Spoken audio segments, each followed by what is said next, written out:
আজ আমরা একটা খুবই ইন্টারেস্টিং ধর্মতাত্ত্বিক প্রশ্ন নিয়ে কথা বলবো, যেটা ১৯০১ সালের একটা বই একটি ভুল ধারণার নিরসনে তুলে ধরা হয়েছে।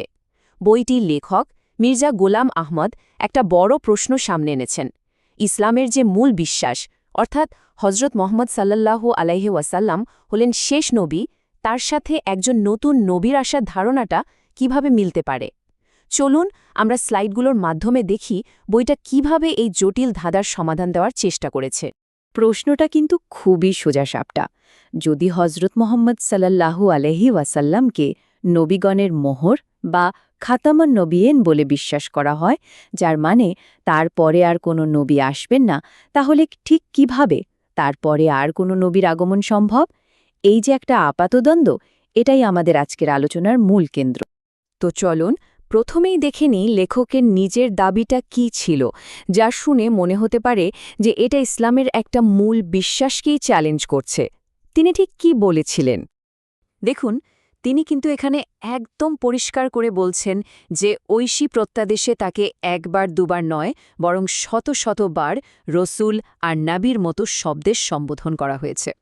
তার মানে তিনি এই দাবিটা অস্বীকার করছেন না, বরং খুব জোরালোভাবেই প্রতিষ্ঠা করছেন।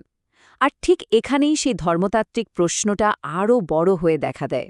আচ্ছা, এই ধাঁধাটা বুঝতে হলে আমাদের আগে নবীগণের মোহর বা খাতামুন নবিয়িন ব্যাপারটা ঠিক কী সেটা বুঝতে হবে, কারণ এটাই ইসলামী নবুয়াতের একেবারে ভিত্তি।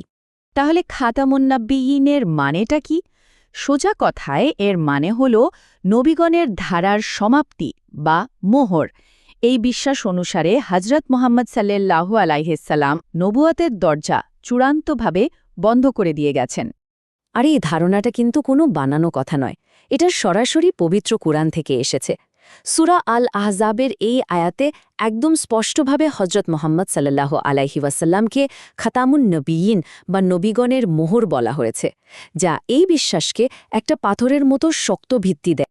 শুধু কোরআনই না, খুব পরিচিত একটা হাদিসেও একই কথা বলা হয়েছে, লা নাবিয়া বারদি, যার মানে হল আমার পরে কোনো নবী নেই।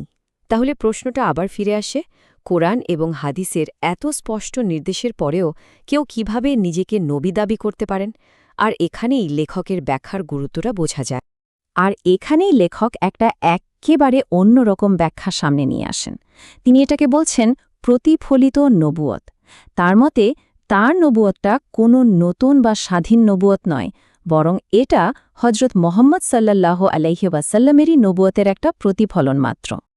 এই ব্যাখ্যার প্রথম কনসেপ্টটা হল জিল। জিলের আক্ষরিক অর্থ হল ছায়া বা প্রতিফলন।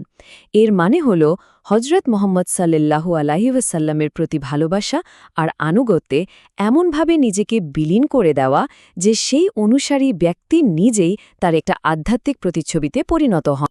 আর যখন এই জিল বা প্রতিফলনটা একেবারে নিখুঁত হয়ে যায়, তখন আসে দ্বিতীয় কনসেপ্টটা বুরুজ বা আধ্যাত্মিক প্রকাশ।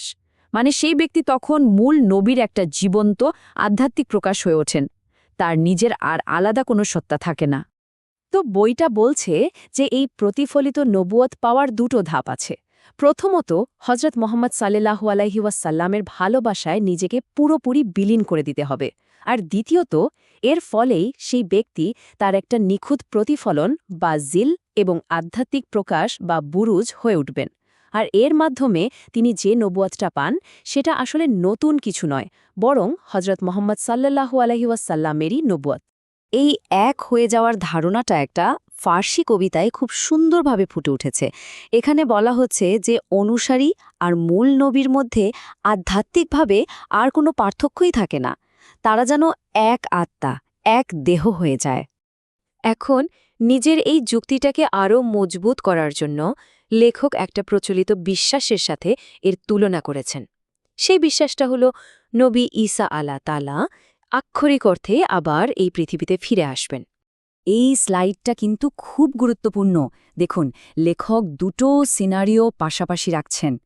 তার মতে তিনি যেহেতু হজরত মোহাম্মদ সাল্লাল্লাহু আলাইহিসসাল্লামেরই একটা বুরুজ বা আধ্যাত্মিক প্রকাশ, তাই তার নবুয়ত আসলে মোহাম্মদ সাল্লাল্লাহু আলাইহিসসাল্লামেরই নবুয়ত। এতে খাতামুন নবিয়িন বা নবুয়তের মোহর অটুট থাকে।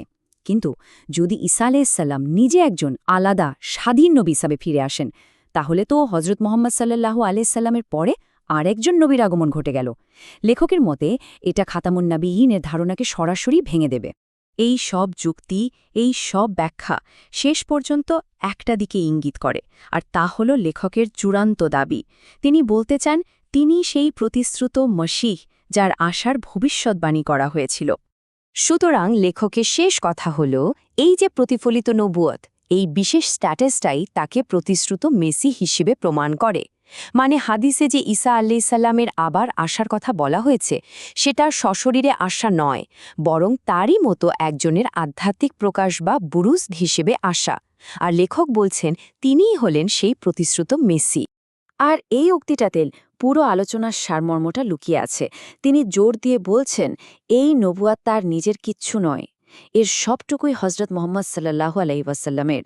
তাই যা কিছু মুহাম্মদ সাল্লাল্লাহু আলাইহি ওয়াসাল্লামের ছিল তা তার কাছেই রয়ে গেছে, আর এভাবেই নবীগণের মোহর সম্পূর্ণ সুরক্ষিত এবং অটুট রয়েছে। শেষ করার আগে একটা প্রশ্ন রেখে যাই। যখন কোনো ধর্মীয় বিশ্বাসের একটা মূল ধারণাকে এইভাবে নতুন করে ব্যাখ্যা করা হয়, তখন সেটা একটা ভবিষ্যৎবাণীর অর্থ বা তার পূর্ণতাকে ঠিক কতটা বদলে দিতে পারে, এটা নিয়ে ভাবার অনেক সুযোগ আছে।